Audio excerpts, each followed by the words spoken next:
Whistleblower Frances Haugen on Facebook's use in foreign countries. What do you think of the idea that with almost 3 billion people on the platform, Facebook has just simply created something that cannot be controlled? It is horrifying to me what Facebook is in other countries. For most languages in the world, there isn't a free and open internet. But Facebook has gone in and paid people. They've subsidized their data plans. They've subsidized their phones to get people in incredibly fragile places in the world onto the platform. We had a joke inside of Civic Integrity that if you wanted to know what the next batch of at-risk countries was going to be, all you had to do was look 2 years in the past at what the Facebook connectivity countries were, and that's what they were going to be. The point of the joke Yeah. was that to figure out which countries were going to be in crisis a Yes. couple of years from now, all you had to do was look at where Facebook was expanding its reach overseas. Yes, yeah. The dark humor behind the joke is the idea that information technologies are not neutral.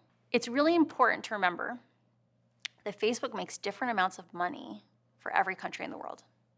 Every time Facebook expands to a new one of these linguistic areas, it costs just as much, if not more, to make the safety systems for that language as it did to make English or French, right? Because each new language costs more money, but there's fewer and fewer customers.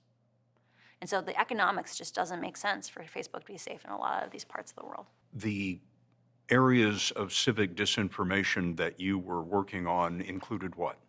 In most of the world, because there isn't third-party fact-checking, because the basic integrity and safety systems are not supported in almost all the languages in the world. There's 5,000 languages in the world. Facebook supports maybe 50.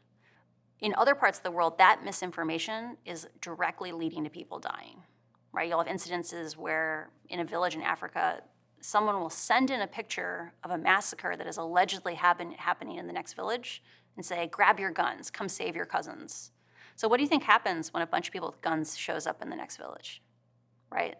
It's really, really scary. And it's a force that I worry will destabilize societies.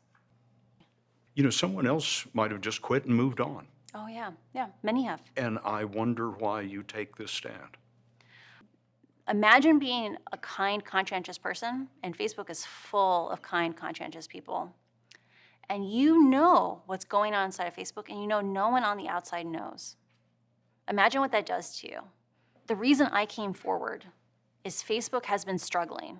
They've been hiding information. And we need to not solve problems alone. We need to solve them together. And that's why I came forward. For Facebook's response, go to 60minutesovertime.com.